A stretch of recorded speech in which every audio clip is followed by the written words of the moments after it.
From the editorial team at LinkedIn, I'm Jessie Hempel, and this is Hello Monday, a show about the changing nature of work and how that work is changing us. This episode, we're doing something a little different. We're getting out of the office and headed downtown. We are standing in front of Namwa Tea Parlor, Chinatown's first dim sum parlor since 1920 on the window. Should we head in?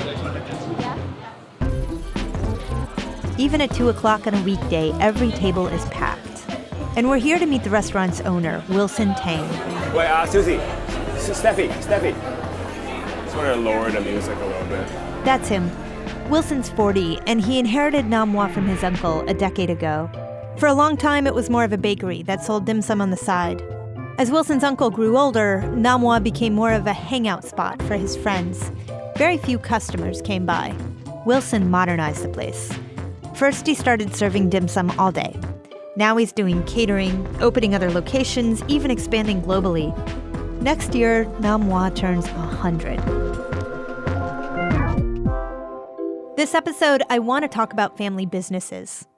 There are lots of benefits that come with growing up in one: legacy, tradition, and if you're lucky, a thriving profit engine that already comes with customers.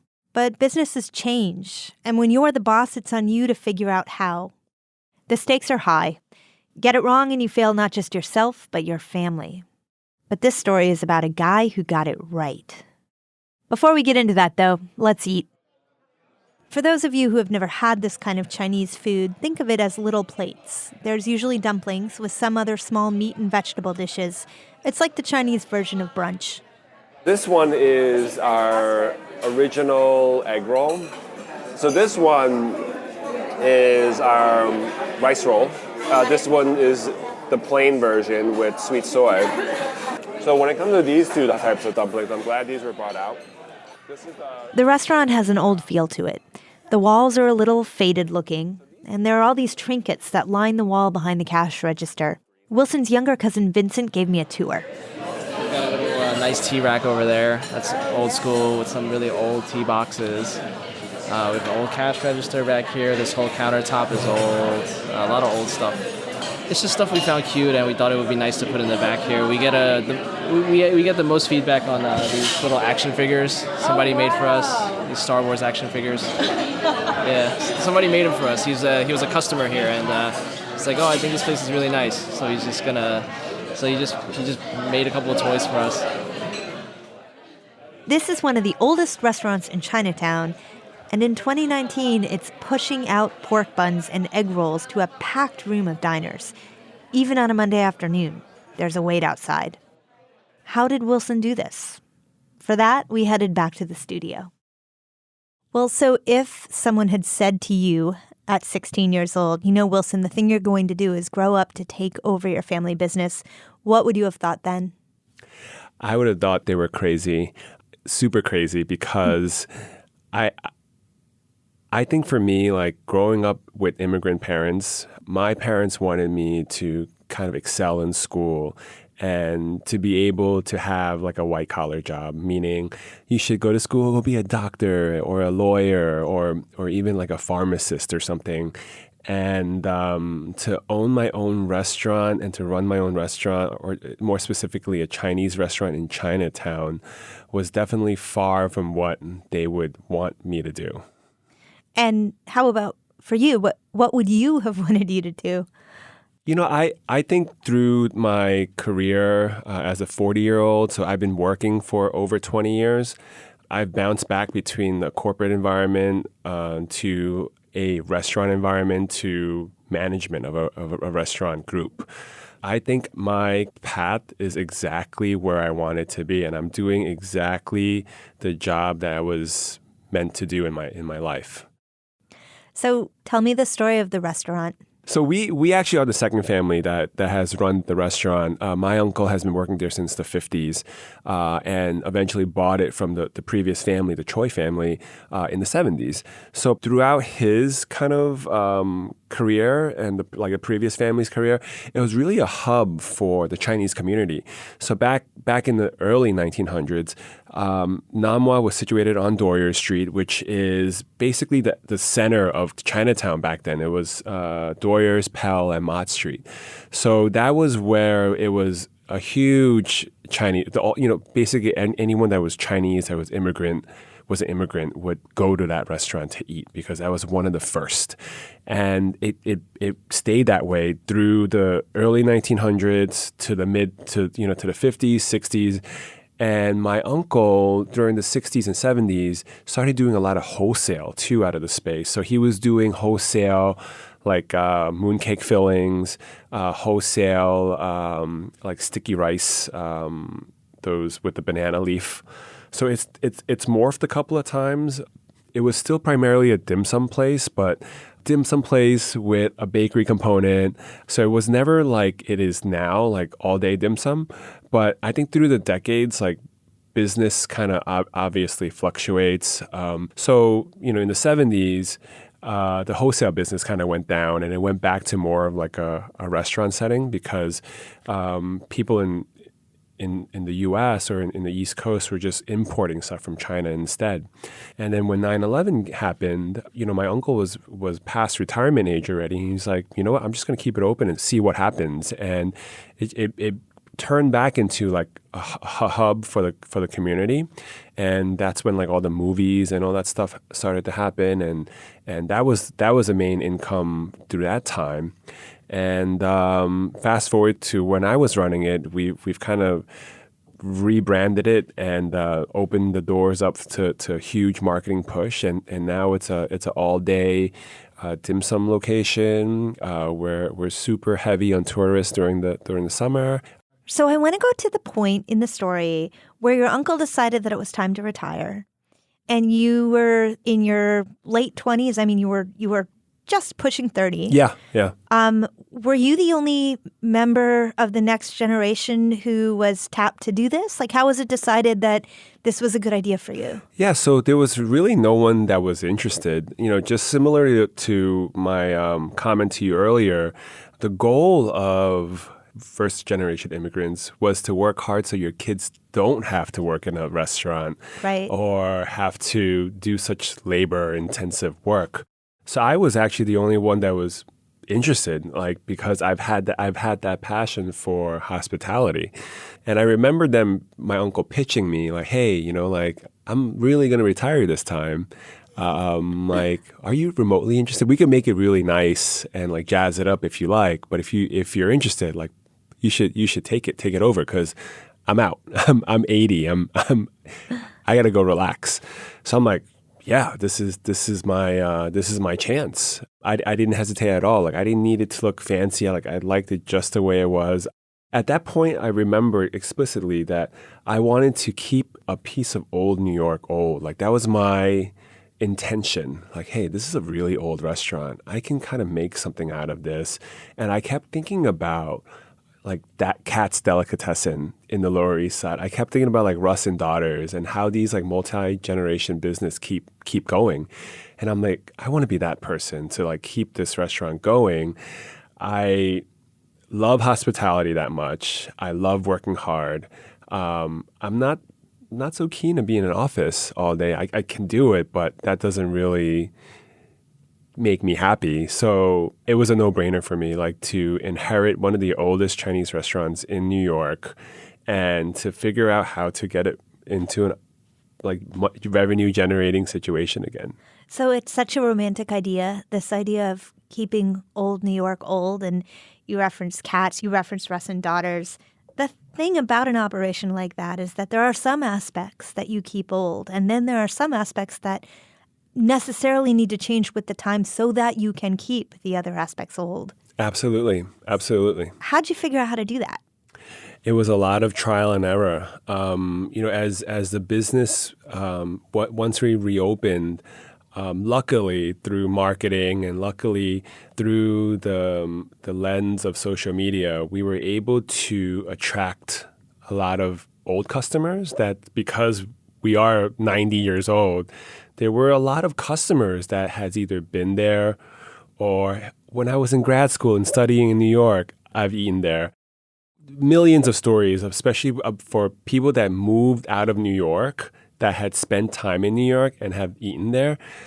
We saw like all this influx of old customers coming back just to see the place because, we were featured in the New York Times like within 3 months of reopening, and like so many customers came back, like 3 generations, 4 generations deep, would all come like from great grandfather to like a baby, a newborn, like the great Great grandson, grandson or something. Gosh, it's so, you say that, Wilson, and I think about my own relationship with New York, and I've lived here, close to 2 decades. And in the last 3 or 4 years, a handful of restaurants that I always went to have closed.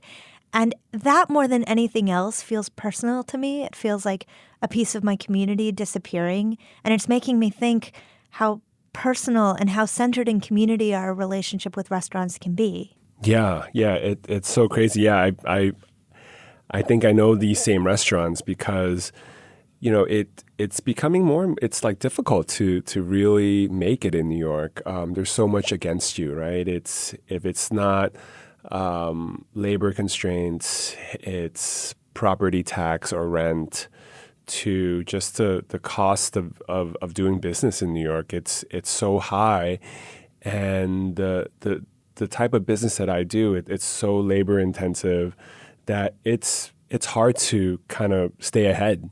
And I'm so lucky to be given this platform to really try to excel, and we've done pretty good.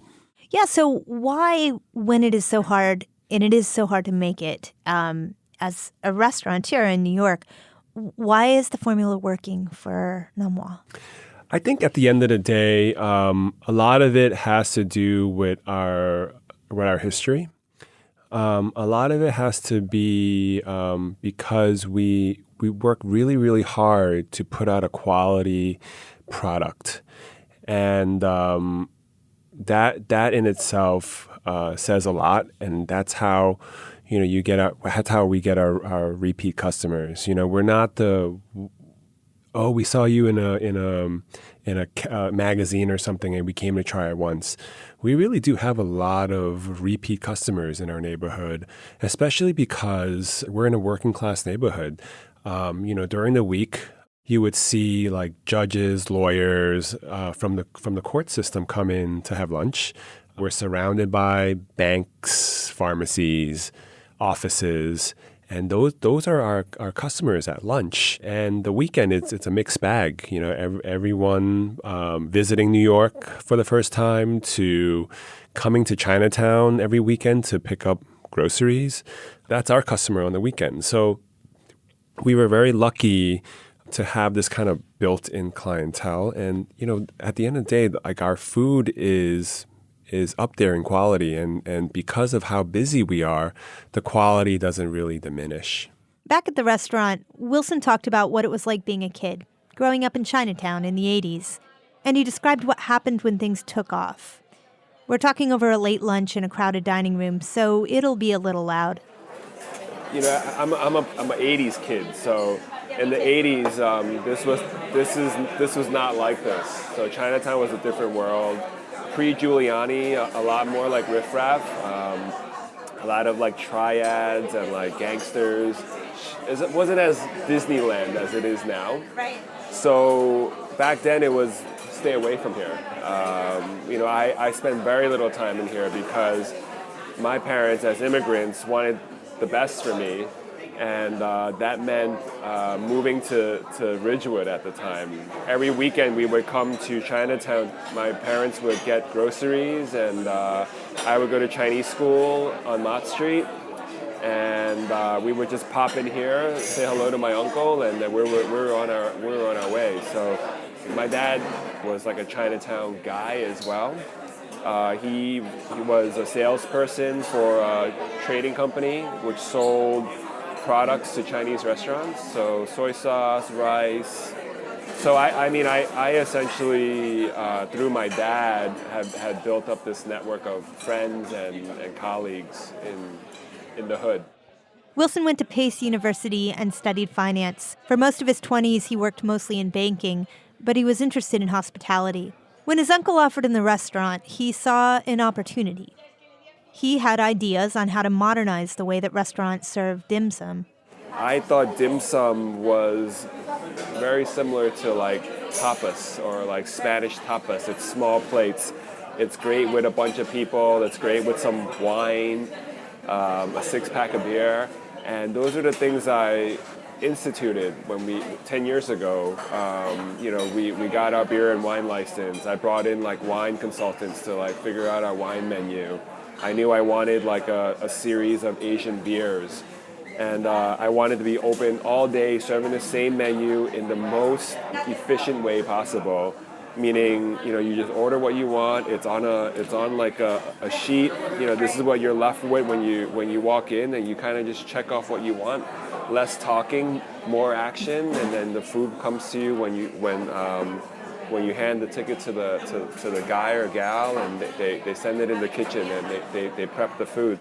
His ideas worked. Pretty soon, Namwa had lines out the door. His real success began, though, when he began thinking of the business as more than a restaurant. But it's morphed into this kind of empire, or the word that is used is, it's a brand. And to me, it's just my family restaurant. It's a restaurant, but it's like a brand now. Oh, okay, all right. So let's work on this brand thing, which is what we're doing. And even like we touched on merchandise, and in the beginning I'm like, we need like a shirt for like staff, and our customers would come in asking for those shirts. It's literally like a polo, with a collar and like our logo. They would try to like get our staff to sell them the shirt off their back. And I'm like, that is so bizarre. And like, what we ended up doing was like, okay, so we kind of listened to our customers and like, all right, we did one t-shirt and then we did another t-shirt. And then we started doing t-shirt collaborations, and then now it's like a thing. Like now we have a t-shirt that we did a collaboration with this brand called Rowing Blazers. They make like rugbies. Yeah, I've seen it. But, they were selling it's basically their t-shirt with our picture of our storefront on it. It was $50. And that was mind-blowing for me. So in the studio, I wanted to know more about his approach to managing the business. Well, so you've been doing this for 10 years now. Yeah, it's been 10 years. Next year will be the 100th anniversary of the restaurant, the original restaurant. Was there a time during those 10 years where you worried that it wasn't going to work? Yeah, I there was times that I thought that, just because we weren't able to kind of keep up with the demand. So the product that we make is very labor intensive. A lot of it requires a skill set that it's very hard to learn. It's like making these dumplings by hand pleating the skins. The cuisine that we're in, dim sum, the literal meaning is a touch of heart. It really requires like a lot of heart and dedication to perfect this craft.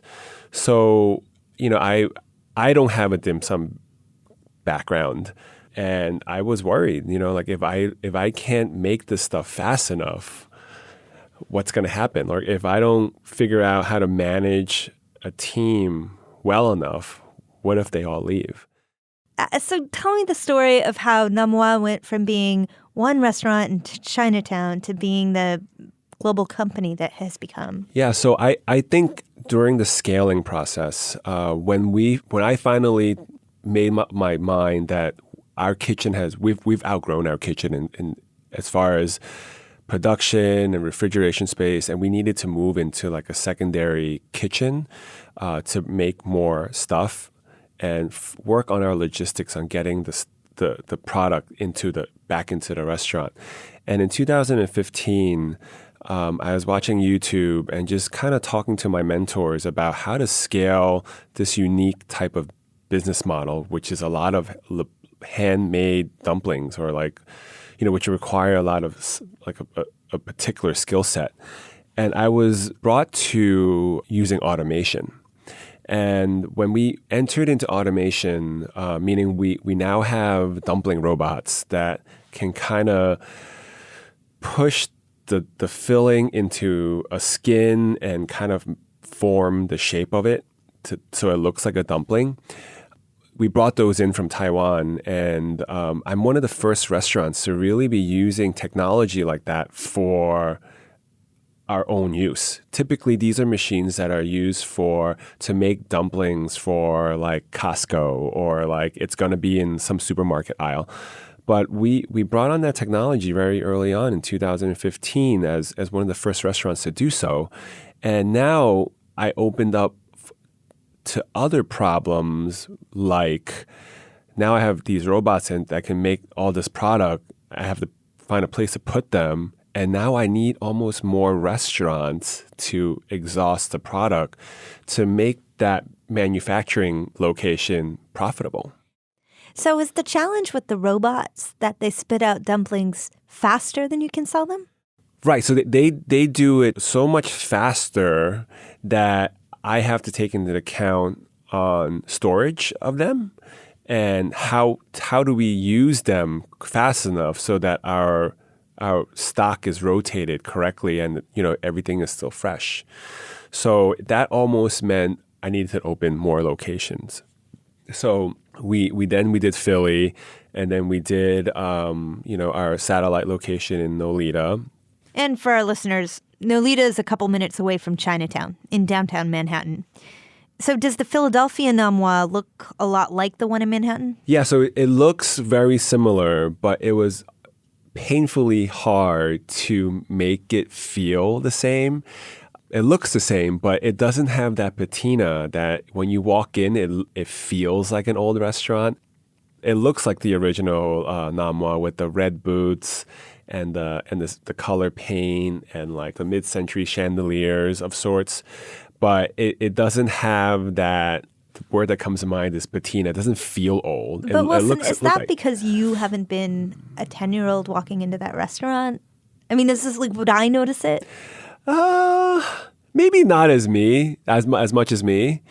But yeah, we work super hard to like make it look the same, but it still looks like a newer restaurant to me. So, you just can't fake the history or the age sometimes. And, we opened that and it does well. It's also in a Chinatown community. It's in the outskirts of Chinatown in Philadelphia. So all the synergies are there. And, opening up our fast casual location in Nolita really kind of put our kitchen operation, it made it a lot smoother because now we've become a logistics company. We just kind of have to make sure the product is split accordingly to each location. Well, so Wilson, going back to your life. Yeah. Does your uncle come for dim sum? He actually does. Lately, he just calls in and have it made and like brought back to him because it's just been that busy at the restaurant. But he's super proud of the success of it. He's super proud that his legacy lives on. And, what I can say is hopefully it lasts another 100 years. But, I definitely don't want to work that much longer. And hopefully I can find a successor to me to run it in the future. Well, you have a son and you have a daughter. Yeah. Family-owned businesses can be so challenging over the course of generations because with every generation that it carries on, there is even more pressure for the next generation to pick up the torch. Yep. How do you talk to your own kids about it? What we've done, my wife and I, is just kind of introduce them into the restaurant. So we're there frequently. Like, they go to school in very close proximity. So I want them, if, they're not working in there yet, but I want them to know what dad does day to day. And like, we walk them in all the time and just so they can see it. I kind of want to give them a platform, similarly how I was given this platform to be successful. And it would be their choice at the end of the day. Like, hey, I went to school, college, it wasn't necessarily the best for me, but they can have that choice. Like, hey, you can kind of work here and do what dad's doing, or go to school. And like right now, Lucy's like super into like art and drawing. So maybe she wants to be an artist. That's cool too. But I would never put the pressure on them to take it over. I think as a second generation family-owned business, I can potentially see myself kind of scaling this to a couple more stores and package it and sell it to somebody for millions of dollars. So I wouldn't put that stress on them, but I do want to do this at least for another 10 years and see where I can take it. And if they're remotely interested, great. We let's work together into figuring out what the next generation can do. Or, my cousin's been running the show a bit, and I'm kind of passing the torch on to him right now. And, he can kind of be the intermediate person between me and potentially my kids, or when he gets married and he has kids or something. But we've got some time, and we'll see how it goes. Well, it occurs to me there's so much that changes from generation to generation when it comes to business. What stays the same? Similarly to how my uncle was passionate about his craft. And although I have way more doors open for me with technology these days, staying passionate is, at the end of the day, the most important. Because without that, there's no purpose. Like we were talking about before, like restaurants are hard.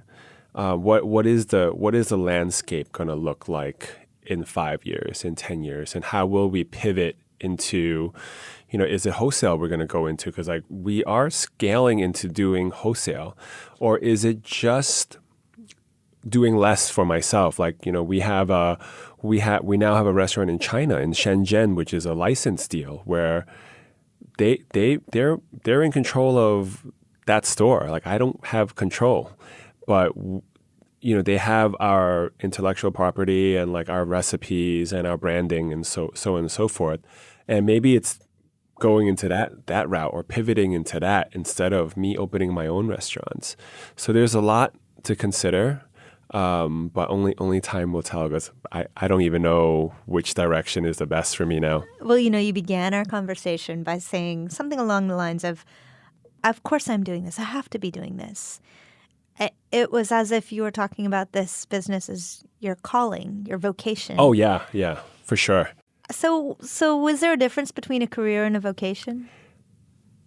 They're very intertwined for me. Like my vocation is my career. Well, it's a pretty nifty thing when those things align. I mean, when all the stars align, it is great. I mean, what more can I ask for? Like we have a great restaurant, a great story. We're in multiple locations. We're overseas. How funny is it that I'm the owner of a Chinese restaurant brand, or more specifically, a American Chinese restaurant brand that now has a location in China, where all of this kind of really started, and we were seeked out in China for this Chinese American brand. So I'm telling you, anything can happen. That part is really great. Yeah. Well, thank you for coming in. Oh yeah, it's my pleasure. It's always fun. That was Wilson Tang, owner of Nam Hua Tea Parlor. If you want to check out their food, they have locations in New York, Philly, and more on the way. Family businesses are unique. To some, they bring both legacy and opportunity. For others, they're a challenge and a responsibility. So I want to hear your stories. Have you chosen to go into your family's business, or maybe made the opposite choice? If so, drop us a line at hellomonday@linkedin.com or post on LinkedIn using the hashtag HelloMonday. And join us next week. I'll be talking to actress Laura Linney. Earlier this year, she was nominated for an Emmy for her role in Ozark. No matter what you do, if it's creative, chances are you gotta balance planning it out and doing it on the fly. Laura Linney had this to say about it. I've learned to prepare as much as I can for each thing that comes my way, and then throw it all out the window and walk into a room and be open to something else. Hello Monday is a production of LinkedIn. The show was produced by Laura Sim. Joe DeGiorgi mixed our show. Dave Pond is our technical director. Maya Mangini is our editorial program manager. Florencia Iriando is head of original audio and video. Editing help this week from Victoria Taylor and Susie Jackson. Our music was composed just for us by the mysterious Breakmaster Cylinder. We also featured music by Poddington Bear. Dan Roth is the editor-in-chief of LinkedIn. I'm Jessie Hempel. See you next Monday. Thanks for listening. This one is our original egg roll. So my uncle, he swears he invented it. You know, egg roll, like you have eggs, like you roll it. And he's like, I'm like, all right, Uncle Wally, sure. I'll go with that. We'll work on the marketing on that.